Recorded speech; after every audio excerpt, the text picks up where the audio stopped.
Hello, everyone. Good morning, good afternoon, good evening from whichever city, country you're dialing in from. Thank you so much, all of you, for joining us today. We're really excited to have you here with us. I see quite a few of you who've already started joining in. Once again, today is a very, very interesting masterclass brought to you by Carlson School of Management, University of Minnesota. We are going to be talking about AI in the classroom. And yes, we all know AI is the buzzword, the hot topic for today. So while we wait for the others to join in, to all 100 of you and counting who are now in the room, if you could quickly let us know in the chat window, which city are you dialing in from? We really want to know where our audience is coming in from today. I have some faculty, I have someone from the admissions team at Carlson here with me, and all of us are really keen and excited to know you. So hello, Laura from Abuja. We have someone from Tashkent, Turkey. Wow. Bangalore in India, New Delhi, Uttar Pradesh, Kolkata. So a lot of folks joining us internationally as well as from those at home in Mumbai, Jammu. We have someone from Pakistan, Indore. So length and breadth of the country and beyond. Great. Thank you so much for taking out your time and joining us. It is, and I assure you this, it is going to be a very, very insightful session. Before we sort of jump right into it, I'm going to wait a little bit more, wait for a few more people to sort of trickling in here and letting us know which city or which country they are dialing in from. In the meantime, I am going to run my first poll question for today. So, on the screen in front of you, if you could see, there is a poll question in which it talks about which career field are you most interested in? Your options are you someone who's looking to do finance and accounting? Are you someone who's more into technology and innovation? Does business management and consulting excite you? Or are you someone who believes in being an entrepreneur, is looking at entrepreneurships and startups? Or there could be other options. So, to all of you who have dialed in, if you could quickly have a look at the pop-up on the screen in front of you and let us know which career field is something that you're very interested in doing, something that really appeals to you. Is it finance and accounting, technology and innovation, business management and consulting, entrepreneurship and startups, or are you looking to do something completely different? I'm going to keep this window open for a while and wait for you to cast your votes for a couple of more seconds before I end it. Let us know which career field are you most interested in. Okay. See quite a few of you who have answered. So I'm going to end the first poll question for this evening and let us share the results. So 40% of our audience today are people who are interested in technology and innovation, closely followed by business management and consulting. 18% of you are looking at finance and accounting. Some of you have the entrepreneurial streak in you and are looking to be future entrepreneurs and have your own startups. And of course, there are few who are looking at other options. So thank you so much for participating in the poll questions. I know you are excited to get started. We have close to 200 participants in the room right now. But before we sort of jump into it, like I said, today's masterclass is about AI in the classroom, brought to you by Carlson School of Management, University of Minnesota. We have some expert faculty who has joined us today, and they are going to be talking about admissions, eligibility, the program, the AI-related program, and of course, some from the admission team who will be talking to you about funding, scholarships, career options, and much more about the university. I'm now going to quickly introduce the panel. My name is Sabahat Hurzuk. I'm an associate director with Seed Global Education. We're a UK headquartered company which facilitates interactions between top global universities like the one that we have with us today and prospective students like yourself, giving you a chance to connect with the faculty, helping you understand what are the options available for you and making informed choices. Joining me on the panel today is Dr. Lu, who's the academic director of information and decision sciences at Carlson School of Management. His research interests include AI and augmented intelligence, gamification, and online social platforms with a focus on how human technology interaction design affect engagement and outcome. He is also the academic director for the MS in Business Analytics program at Carlson University. So that is Dr. Lu, who's joined us today. Along with him, we also have Professor Yang, who has joined us. His Professor Yang is an associate professor of information and decision sciences. His research interests include the make and use aspects of algorithmic decision making, where he designs algorithms to support in the decision making process in intensive environments. Okay, and he teaches business analytics and machine learning related topics. Thank you so much, Professor Yang, for joining us. And last but definitely not the least, we have Garth, the Associate Director of Recruiting. He is been recruiting for the MBA and the MS programs at the Carlson School of Management. His career has been long-standing in the higher education journey. And of course, he loves assisting students. So for all of you, if you have any questions or queries, Garth is the person who you can get in touch with. Thank you so much, all three of you, for joining us. With that, and without further ado, I now hand over to Garth to tell us a little bit more in detail about Carlson. Great. Yeah. Thank you so much, Sabahat, for that introduction. And welcome again, everyone, to our session today. As Sabahat mentioned, we're going to be focusing on AI in the classroom, how we use AI in our curriculum here at the Carlson School of Management here at the University of Minnesota. And really what we're going to be focusing on today is one of our graduate programs, the MS in Business Analytics. So I'm just going to briefly share my screen with you all just to give you the basic overview of the program, to give you some context before we really dive into the meat of the content with Professor Liu and with Dr. Liu and Professor Yang here. So our MS in Business Analytics is a highly technical STEM designated program we have here at the University of Minnesota Carlson School of Management. It's a 12-month program starting the fall of every year and ending the following August. So it's a 12-month program, highly technical, 45 credits. So it's a fairly fast-paced, rigorous program, but we're also very efficient with your time. So we really want to ensure that you can join us in the program, learn everything you need to learn to be successful in your career, and then as soon as possible, go out and get an amazing job out there. And we have really amazing results for our students. For the past 5 years, our placement rates have been fairly high in the 90%. And you can also see our average starting salary and signing bonus up on the screen as well, something we're very proud of here. On the left side of your screen, you can see our class profile. While this can give you a general idea of where our students tend to be at, and while we do typically see students that have more of a technical background in this program, we are open to all students of all backgrounds, and we see students from all different kinds of majors and as well as work experience in the program as well. Going very briefly into the application process itself. And again, as Sabahat mentioned, I'm happy to answer any questions you all have about the application process. You can feel free to connect with me after today's session as well. But some quick things I always like to highlight. So we do have 2 prerequisites for this program. There is a calculus and programming prerequisite. They can be achieved in a couple different ways, either through academic coursework or through online courses like Coursera. We have pre-approved Coursera courses that are featured on our website in Python specifically.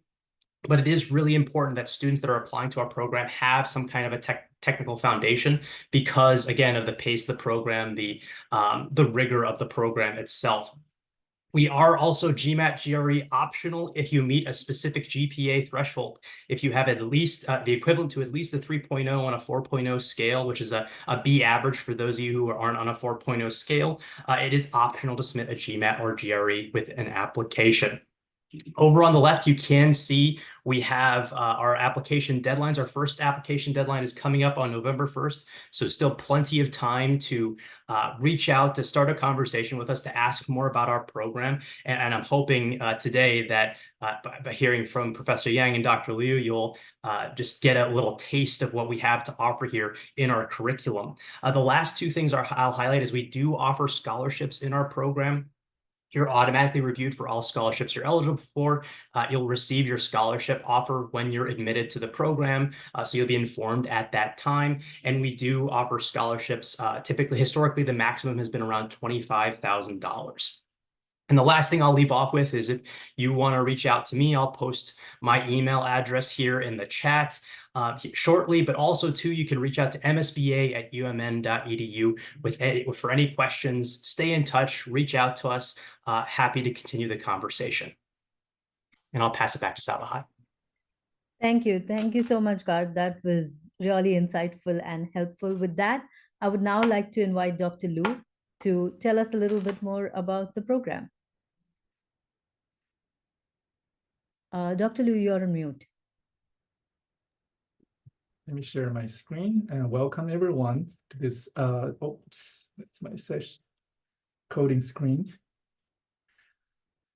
I like to use this time to give you a little insider view of our curriculum and bring you the exciting update, especially our enhanced focus on AI. As Garth mentioned, our program has been highly ranked within MSB programs, and we also have a highly ranked number 5 MIS undergrad program. The program's been, our degree program is running for 10 years.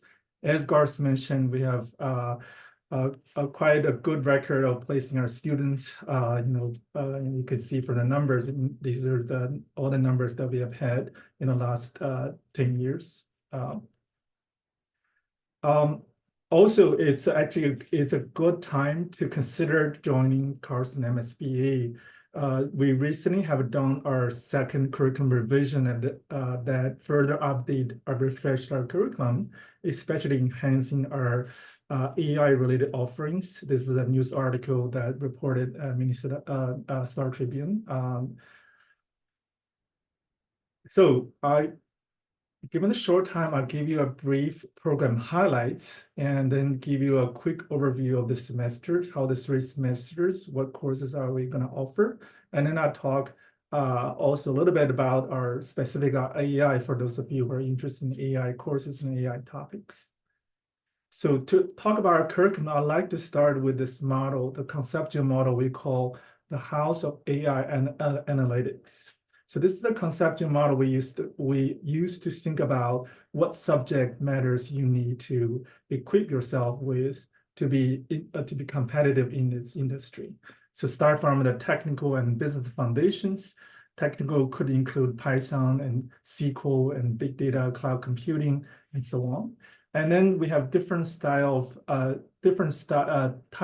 analytics, including descriptive, talk about what patterns in the data, visualizing and exploring them, and predictive, predict what happens next, including classifying the outcomes.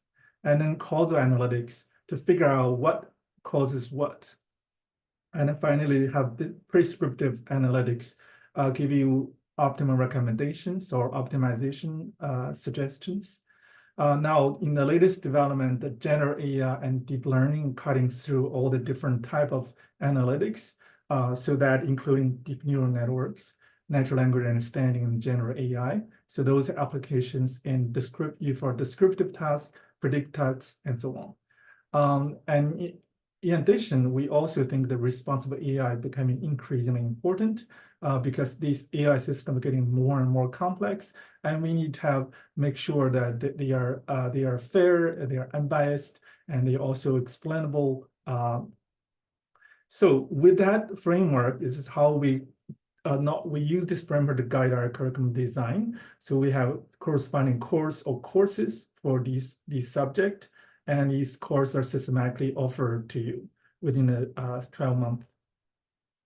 To combine that, actually tie these technical subjects together is our highly emphasized focus on experiential learning. So the idea of experiential learning is you can only apply and learn how to apply these techniques or methods in the real world by working on real world projects. And we offer, for each semester, we offer something related to experiential learning. In the first semester already, you will be doing a so-called live case. So you can think of live case as data science, internal data science computation.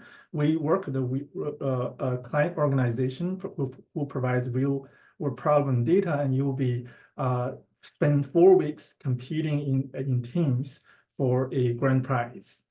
And in addition, we have trade marketplace. This is more like open trade show style event that feature your project work, and we feature industry judges and come over and see your see your work and see your analytics, see your ideas.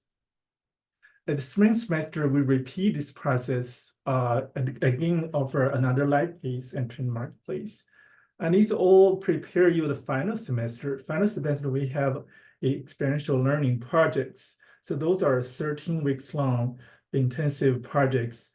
We will have dozens of teams working with dozens of clients. You have a chance to actually bidding for your favorite industry, favorite client, and you'll be guided by faculty and also supported by a staff team to work on these high impact projects and eventually offer deliverables to our corporate clients. So those are highly good. These are experiences that you can add to your resume and talk about during interviews that give our graduates a lot of good stories to tell how they have gained real world experience in the field of analytics. In conjunction with these experiential learning, we offer you communication and visual storytelling training and team management training, as well as agile project management. Those are all the great tools and skills that will come in very handy when you are looking for jobs and or working in the actually corporate settings. To kind of sum it up based on what I showed earlier, also that I mentioned earlier, is our program's rigorous, considered rigorous, efficient, transformative, responsible, and rigorous in the sense of I've shown to you earlier, our program is designed from ground up, offer you systematic training in the field of analytics, and give you a comprehensive coverage of different type of skills, including both technical and managerial skills. And efficient in the sense that because our courses are not a random selection course, but systematically designed, we are leveraging their sequencing and leveraging so they can be efficient offer, and they build on each other and reinforces each other. So as a result, it will become a really transformative year. A lot of graduates says they have never learned so much in a year in their lifetime. Often they learn more than 4 years of undergrad combined within a year of MSBA. So they really become industry ready after the program. And final, the kind of new emphasis is responsible AI. In fact, Professor Mo-Chen Yan will be teaching that course. We felt that you not only need to learn the principles of responsible AI, but also know how to do it.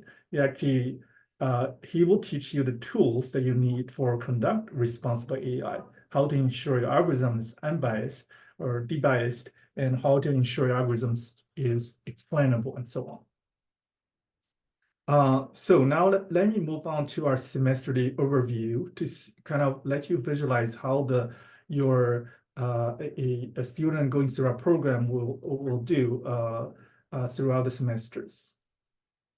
So the first semester is in a fall semester. We'll be focusing on the fundamentals. You learn subjects like business essentials, statistics, Python, database, and also intro to a business analytics course, as well as the visualization bootcamp.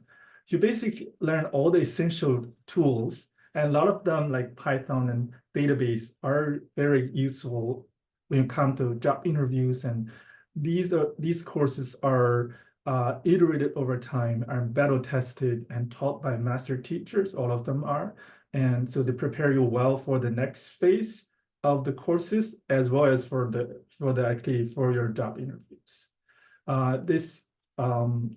In the second semester, I highlighted we have what we call analytic toolkits. We're taking we built on your foundation, start building some depths, including special courses, specialty subject courses like exploratory data analytics and predictive analytics, as well as big data analytics. In fact, I'll be teaching the big data analytics. Also a causal inference and digital experimentation course, as well as an elective prescriptive course.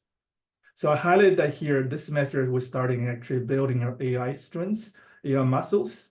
For example, the first course, the exploratory data analytics, will introduce you to large language models, how you can use large language models for data exploration. in addition to the classic way of data exploration techniques. And the professor will actually teach you how to build a data pipeline using OpenAI API calls and build a data workflow to take text data as inputs and eventually build a classifier or some kind of outputs. And the predictive analytics will introduce you the important talks of deep neural networks and including the CNNs, the RNNs. And don't ask me to explain these terms because Professor Echen will be expert on this. And these build important foundations for you to understand the latest evolution of large language models and general AI. And in fact, the big data course also teach you how actually you can build AI models. And in fact, in the cloud, we're going to be using cloud facilities to train some of the models. And the summer, which is the last semester, the focus is on applied AI and experiential learning. You can see I highlighted quite a few courses with the red stars, which indicate that they either focus on AI or has AI components. So that we have two required courses, responsible AI and time series and forecasting. So time series forecasting, for example, you introduce both the classical approach and the deep learning approach for an AI approach for forecasting. Using LSTM models for time series forecasting. And we also have a bunch of electives like advanced AI for natural language processing, which will be taught none other than Professor Yen here, as well as the general AI course. I want to point out the general AI course is very hands-on course.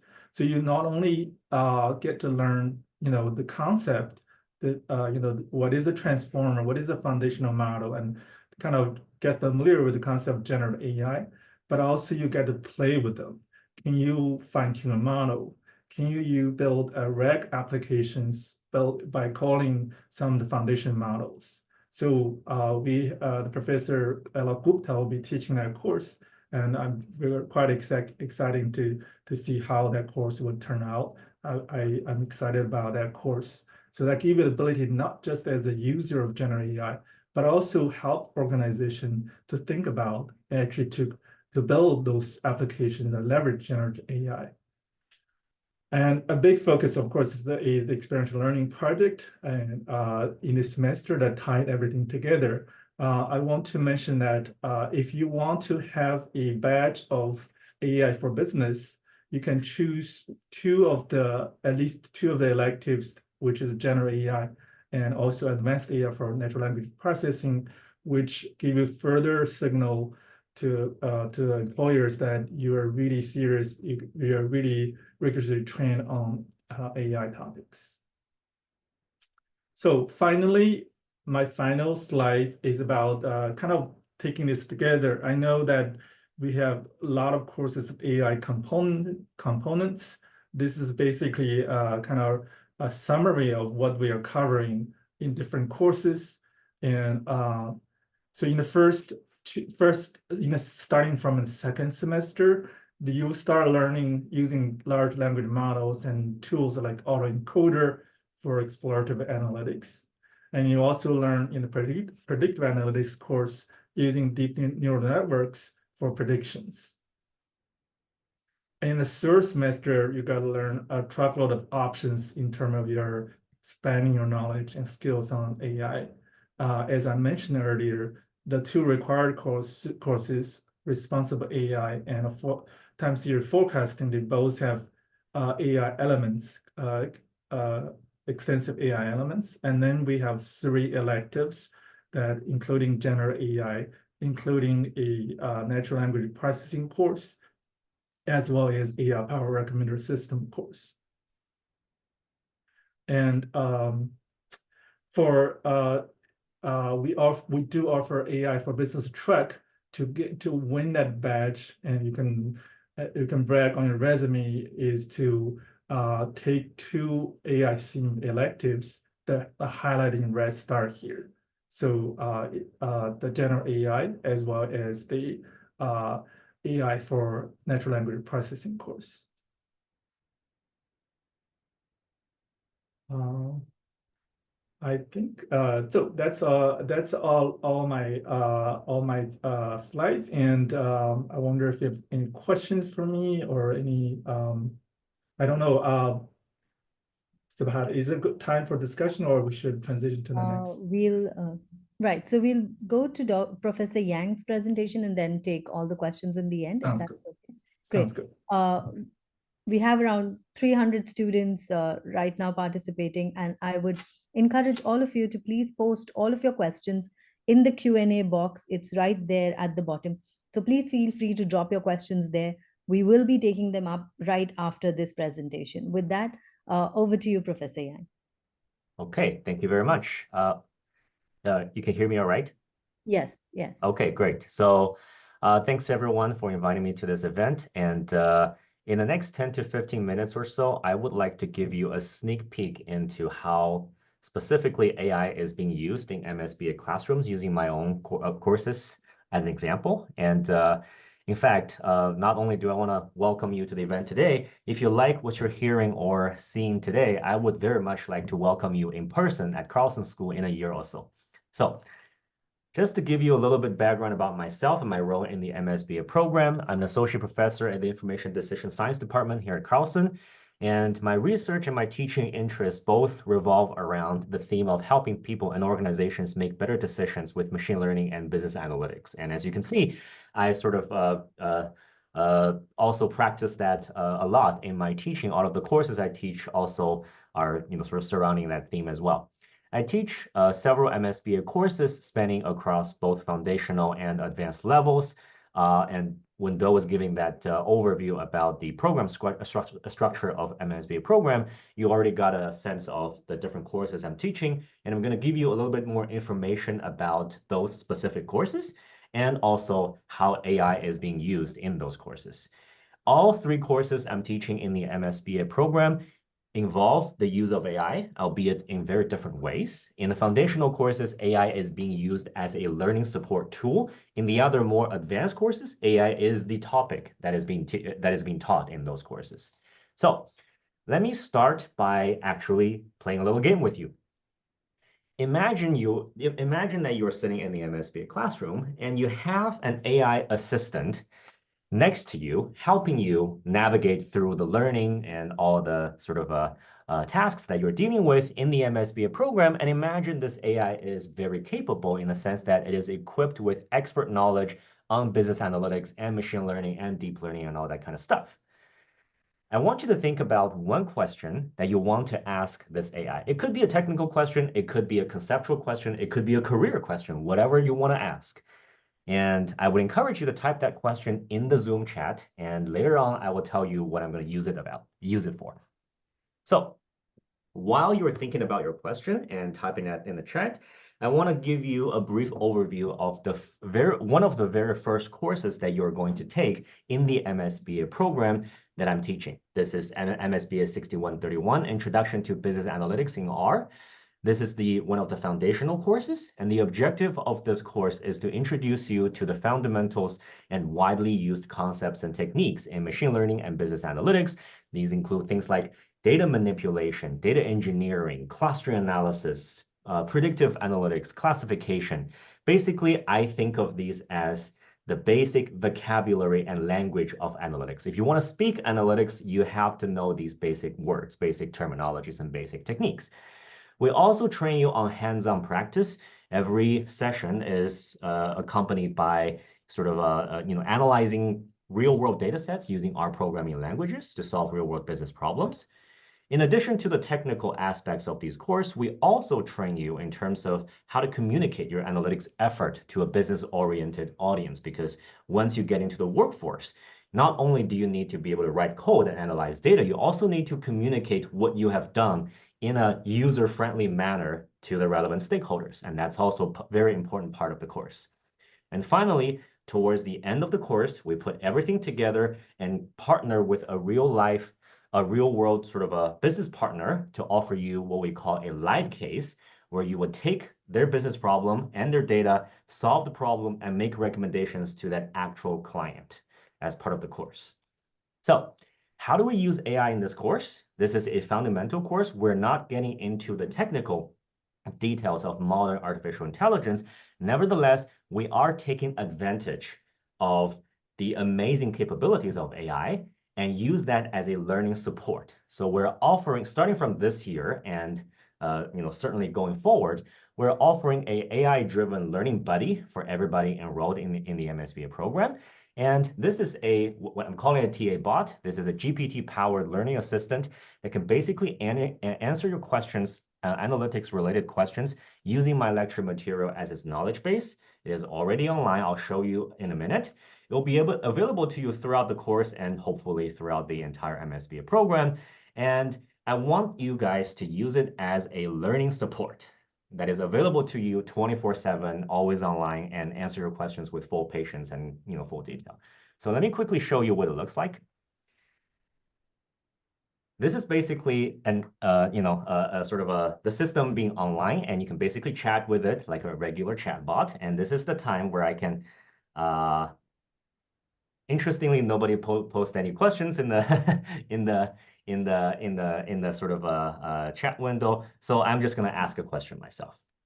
Okay, what topics are covered in this course? Let's say you want to explore what I'm going to talk about in this course, but you didn't want to take a look at the syllabus. You can just talk to the bot. So the bot is now going to retrieve information from the knowledge base and compose an answer. It's going to take about a few seconds. So in the meantime, I'm going to continue and show you something interesting. In fact, we want to expose students not only to asking questions to the bot, but also working with bot to solve real-world business questions. So you can actually ask data analytics questions to this bot. But we also want you to think independently and learn the concepts yourself. So if you try to ask homework questions to the bot will say, I'm not going to do the homework for you, but you can ask me specific concepts and specific analytics questions, and I'll guide you through solving those questions. So we really want to foster a critical and active use of the tool while also not giving you too much of the tool that you don't learn anything yourself. Now, I feel like this is a good time to check back on the bot, and there you go. This is a list of the things that we're going to cover in the course. So things like this are just an example of what you can ask the bot to do, and there are many more possibilities for you to explore. Okay, let me continue with my presentation here. In addition to the introductory course, towards the very last semester, I'm going to teach 2 advanced AI-related courses, the first one being responsible AI. Now, if you got excited about what just happened in terms of being able to chat with a bot that sort of understands analytics to some degree and can answer your questions in real time, that is cool. But at the same time, we also want our students to understand the potential risk of using AI in real-world decision tasks. There are a plethora of instances where the careless or irresponsible use of AI have caused real harm to people in decision-making tasks. So these challenges, these responsibility challenges, including fairness, transparency, interpretability, accountability, individual privacy, and a large array of other issues.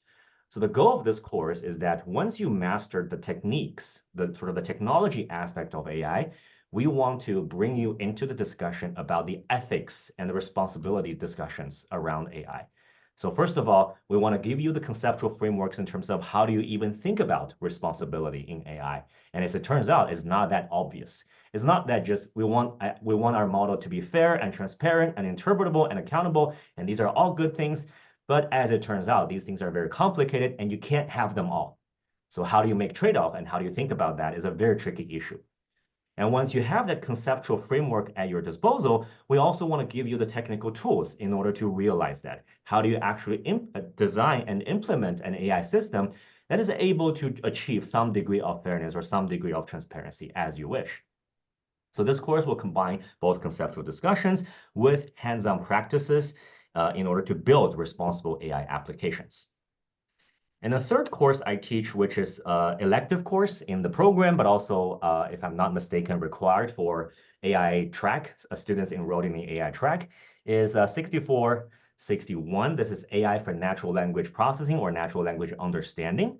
Now, this is the course where we actually get into the nitty-gritty, the technical details of building sort of a large language models or deep learning applications. So if you think about that TA bot that you just experienced remotely, how do you actually build something like that?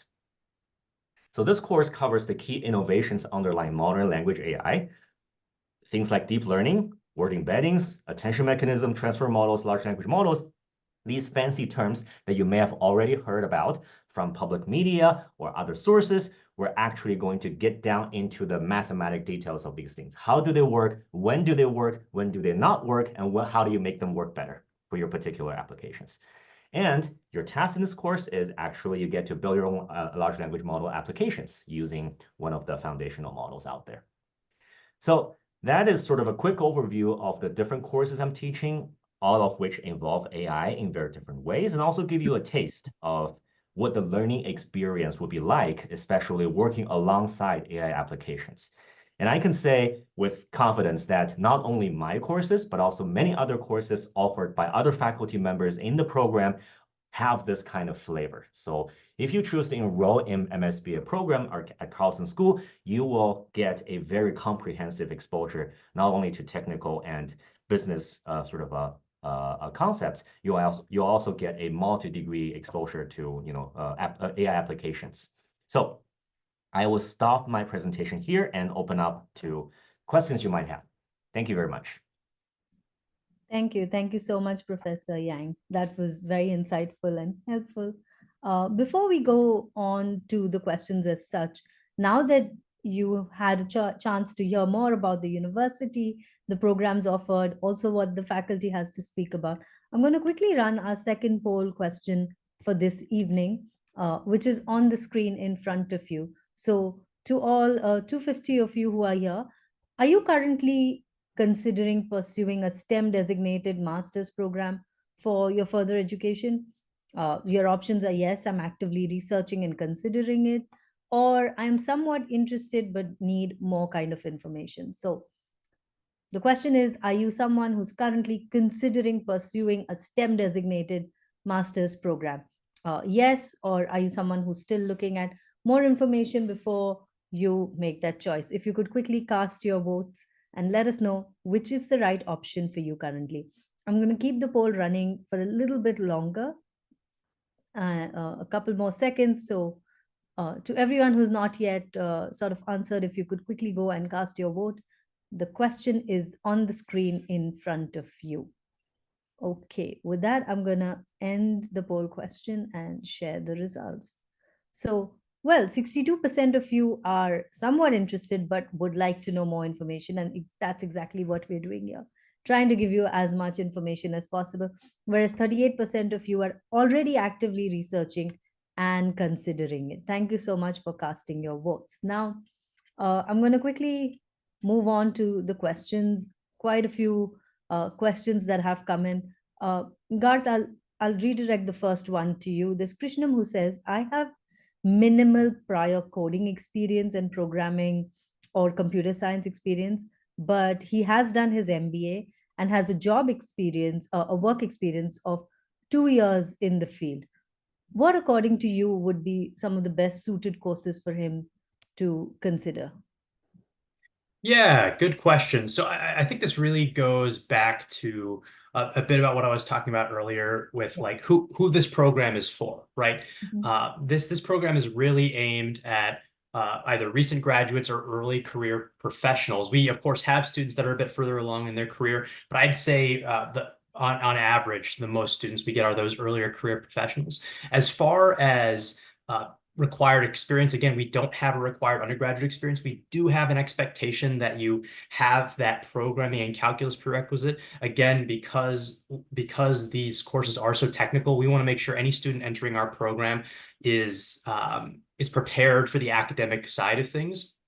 That being said, if you're passionate about analytics, you're passionate about this technical aspect of business, combining the programming, the technical side, AI with sort of the business consulting skills, how to communicate your findings in the data, then by all means you should consider this program. And Duh and Mochen, I don't know if either of you want to jump in and speak a bit about the different types of backgrounds of students you typically see in your classes.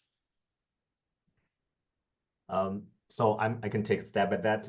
So personally, through the past few years of my time here at Carlson, I do see a wide variety of backgrounds in the students that enrolled in the MSBA program, from the more technical end of the spectrum, like engineering, software development, even very sort of very, very technical domains, to all the way to more sort of liberal arts backgrounds, like English, history. So we do see a very wide collection, and sort of I think the curriculum is designed in such a way that if you sort of pay the effort, you will be able to keep up with the program, sort of in some sense regardless of where you come from.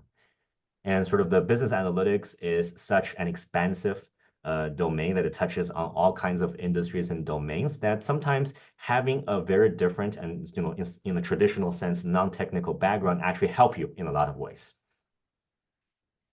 Okay, great.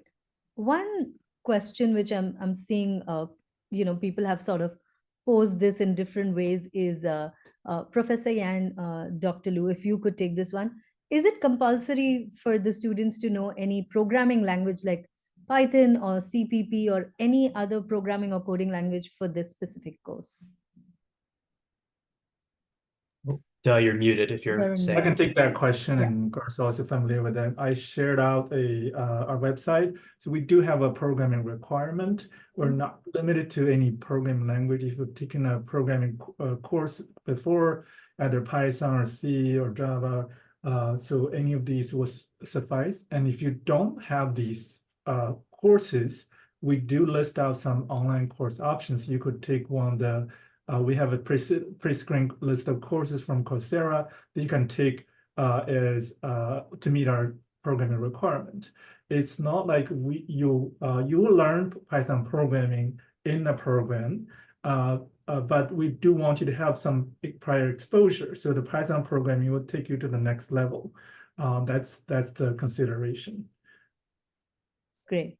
I hope that answers quite a few questions. Carl, coming back to you, someone has a question that if they wish to, do you allow students for your MBA or MIM programs without any prior work experience?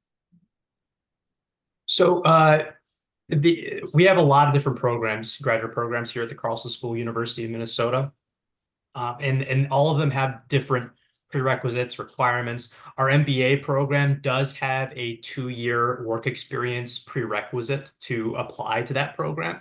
But we have programs like our MSBA program that doesn't have any kind of work experience requirement. We have, I would say, typically about a third of our students a year-to-year basis are coming directly from their undergraduate degree. So definitely check in for the individual programs that you're interested in, because you may actually be qualified regardless of what your work experience profile is.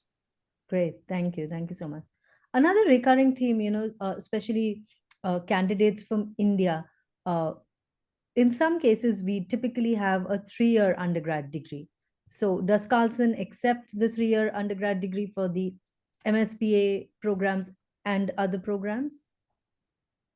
Yeah, that's a great question. So and this is another one of those things where it depends on the individual program that they're applying for. For the MSBA program, we do have a requirement that students with a 3-year degree from India would need an additional year of either undergraduate or graduate education in order to apply to the program. But we have a bit more flexibility with programs like our MBA. So I definitely, if you have any questions about your specific profile, if you qualify for the program, what programs you could qualify for, I would definitely encourage you all to reach out to me or our office. And actually here, I'm going to go ahead and post my email address here in the chat. So feel free to reach out to me directly if you have specific questions regarding your profile. Great, great. That is very helpful. Coming up to, sorry, I'll take the next question. So we've taken that. Could you talk a little bit more about what are your tuition fees? What are the total tuition fees that one can expect? And of course, scholarships, if any, because that's a typical question that we always get around funding and scholarships. Of course, yeah. So I'm going to include another answer in with this question, actually, Sabhat. I'm going to talk about the tuition fees, and I'm going to post in the chat here a link to those. I'm going to talk a bit about how we do scholarships, but then also I always like to pair these sorts of conversations about cost with talking a bit about the return on investment too, and like the career outcomes that our students see as well. So I'm going to post, there's the link to our tuition aid page. So I'd encourage you to take a look at that. As far as scholarships go, every single admitted student is automatically considered for scholarships when they apply. So you don't have to worry about submitting 20 extra forms to be considered for every single scholarship in our program. When a student receives their letter of admission from us, they'll also be informed of their scholarship offer too. So you don't have to wait for months and months to know your full financial context. Historically, the scholarships have been a maximum of around $25,000.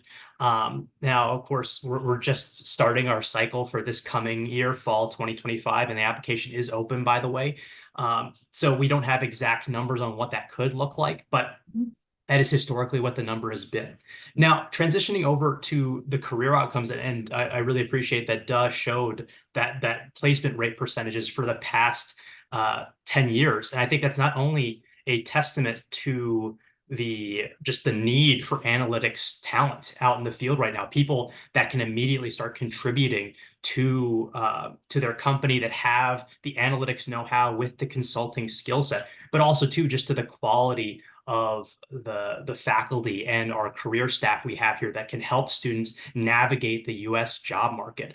And Duh or Mochan, I don't know if either of you want to talk a bit about just the general career landscape right now for analytics, what you're seeing in the general trends there. I'm sure the students would really like to hear that.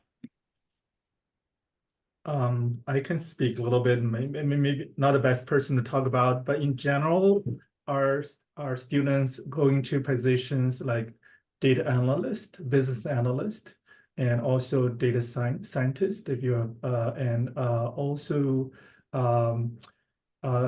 business intelligence engineer, business intelligence, I think it's engineering positions.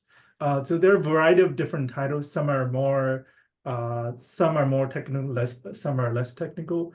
In terms of industries, we really just see a variety of different industries. We have capital financial firms like Capital Ones. We have retail firms like Target, and we also have tech firms like Ubers and Adobe's. So we do see Amazon's. We do see a variety of different industries. I don't know if that answered the question.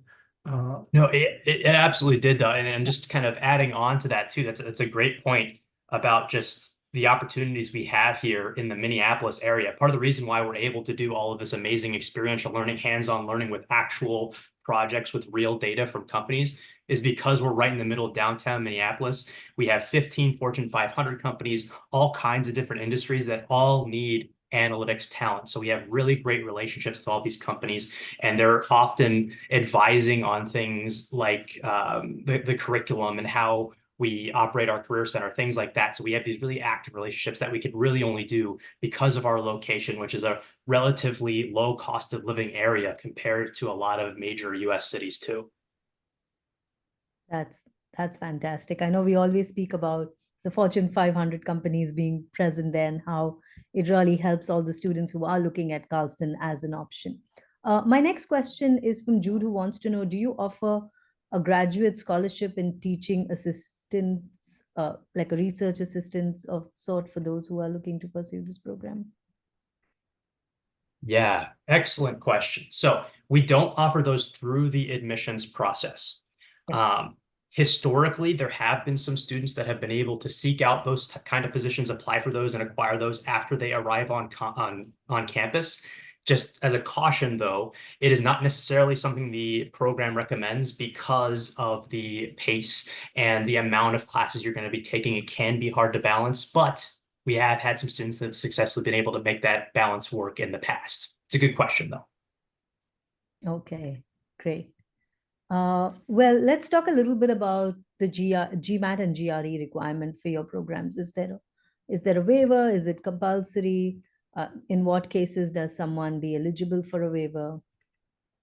Yeah, good question. So as far as the GMAT or GRE goes, if you have a cumulative undergraduate GPA equivalent to at least a 3.0 on a 4.0 scale, which is a B average, then it's optional to submit a GMAT or GRE with an application. If you do not meet that GPA threshold, then it would be required that you submit a GMAT or GRE with your application, and there are no exceptions to that. We want to ensure, again, we want to ensure that anyone entering our program will be able to thrive in the classroom. And for those that may have a lower GPA, a GMAT or GRE can really help us make that determination. Great, great. Also, can you talk a little bit about the language proficiency tests that students need to take if they are looking to apply, and what are the ideal scores that you are looking at?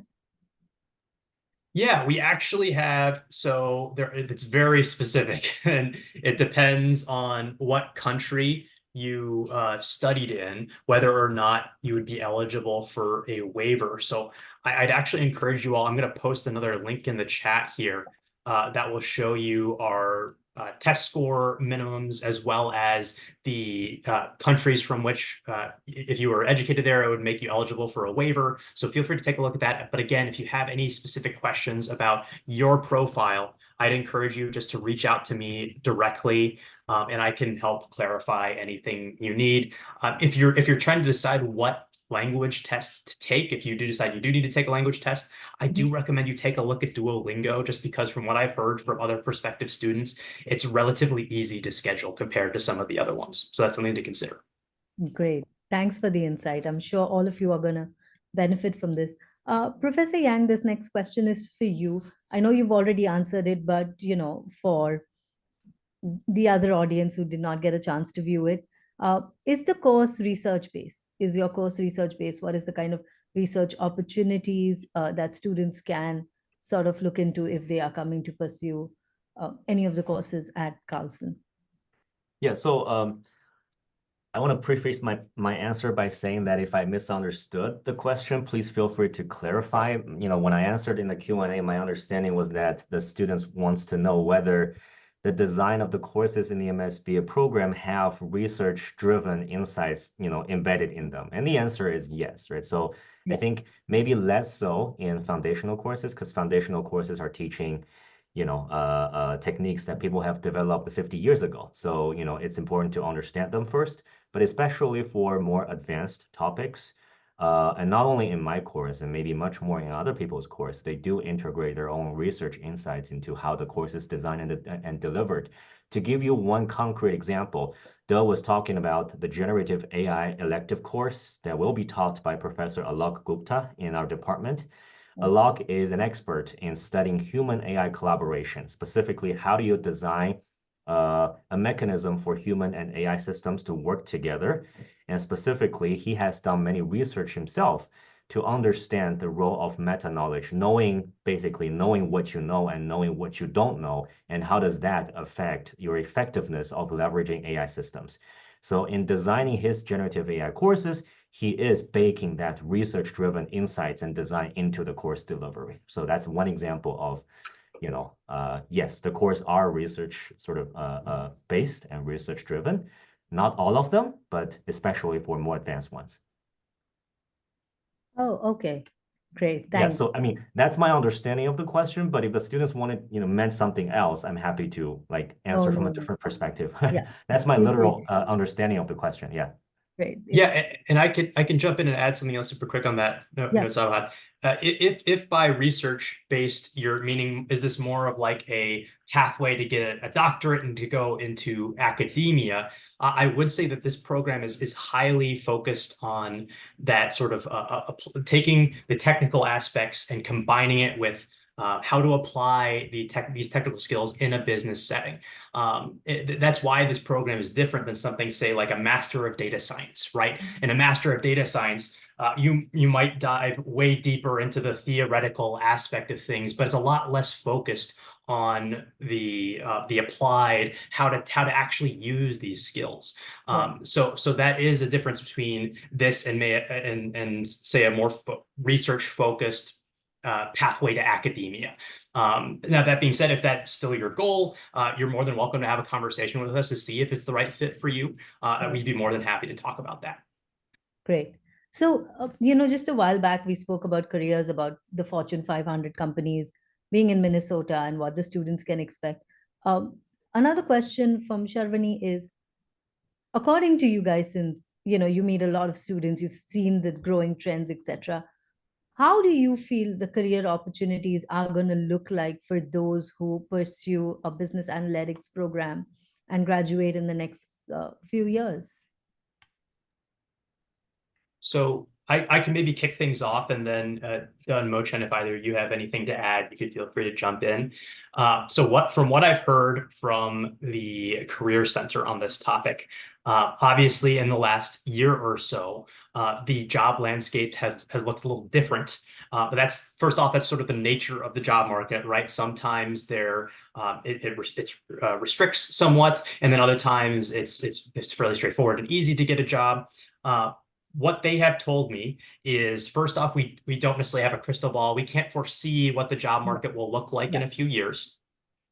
The other thing that I'll mention is, again, based on that slide that Doug showed earlier, even when the job market has not been quite as good, we still have very impressive job placement and salary numbers. That's something else I'll add. And the other thing they always encourage me to tell students is to just keep an open mind in terms of what kind of jobs and industries you're looking at, because oftentimes we get students that are like, it's tech or nothing, right? I'm going to work for a tech company, but there are and tech has actually been the area that has restricted somewhat these last few years, but there have been other industries that are hiring normally. So just keep an open mind, look at other industries like manufacturing, retail, food, health. These are all sectors that might not have been as impacted by the layoffs you may have seen in the news and are still actively hiring students. So that's what I've heard from the CBCC, and then Dun, Mochen, feel free to add anything else from what you're hearing as well.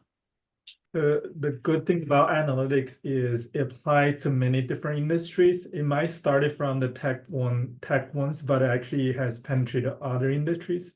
I give you, for example, one of the casino companies in Minnesota actually worked with us on the experiential learning product. They made actually over time multiple offers. A few alums actually work for that company, at least their first job. And you probably have not planned for using analytics in the casino company. And we also have Mall of America, one of the biggest malls in North America. They are very keen on using analytics in their operations. Actually, a few of alums, we have some alums work there as well. So those are examples of industries that may not have huge number of offers, but they actually, when the tech sector has kind of shrink, they used to hire quite a lot of graduates, but this last few years been more challenging to place our students in the because of the tech layoffs. But these other companies have come in, take more of our students. As a result, they've been looking for talents, and in the past they cannot compete. Now they come up and start picking up those gaps. Yeah, I totally agree. Just want to make like two quick remarks about about this question. I suspect people who have this question, maybe they're coming from a recent public sentiment in terms of job market not looking too good, or sort of the economy in general not looking too good. So the first remark I want to make is that when let's assume the worst case scenario and there's a recession. That's a global thing. There's a systematic risk. There's nothing you can do technically about it. And the only thing that you have control over is actually you want to get the best education you can so that you can actually have an edge in a hard time over sort of, in the competition. Second remark I want to make is that, we are revamping the curriculum, as you have seen multiple times through today's event, we're revamping the curriculum to integrate AI in almost every aspect of the course because we truly believe that this new wave of AI revolution is kind of at the scale of internet. So in some sense, if you are going to get an MSBA education, you want to get one where you get deep exposure and education on AI, because if you want to look at what the industry is going to look at in a few years, I would be very, very, very surprised if it is not AI centric. Okay, great. My last question before I let go of all of you, I know we spoke about this a little bit, but for anyone who's looking to pursue an MSBA, what is the ideal candidate that you would be looking for? That's a great question, Sabhat, and I'm going to give you a vague answer because there is no ideal candidate, right? We, as we've talked about before, we accept students from all different backgrounds. And while we do have sort of this basic expectation of some technical proficiency, what's really important to us is that you have this strong passion and interest for data analytics, gaining these technical skills, and then actually using these technical skills in a business setting. At its core, that's what's very important to us. We conduct a holistic review process here, which means we take every single component of an application into consideration at the same time. So there is no formula that we plug a student into and it tells us what an admissions decision is. It's all based on the whole student story. But that's my perspective. Don Mochan, I don't know if you have anything you'd like to add about what you think of as an ideal student in your classes. I think, Garth, you kind of cover what also I concur with your opinion on it. I think for me, like having a passion in using data to solve problems, business problem is the critical one. That doesn't always mean you're the most technical person to do that. If you are exposed to this field and you have good ideas of, quantitative problem solving, data-driven problem solving, it doesn't have to be the best programmer, but if you already become interested, you can still thrive in this area. Of course, if you have you're more technically oriented, you can also thrive in that program. Yeah, and sort of for me personally, based on my sort of observations of a few hundred students in the past, it really only comes down to one thing: that you are willing to do the hard work. And pretty much nothing else. Like all the knowledge, all the skills, all the techniques, all the coding things we can teach you, but we can't really force you to do anything if you don't want to do it. The program is hard, the reward is very high. So at the end of the day, in my opinion, the perfect student is the one that is willing to do the hard work despite the challenges. That's it. Great, great. Thank you so much. I'm sure that is very, very insightful and helpful to all the students out there who are looking to pursue an MSBA or any other program at Carlson. With that, I would now like to thank Garth, Dr. Lee, and Professor Yan for their time. It was an amazing and very insightful session, and I hope to see you all again soon. Thank you. Thank you very much. Thank you. Bye. Thanks, and everyone. thank you to all the students as well.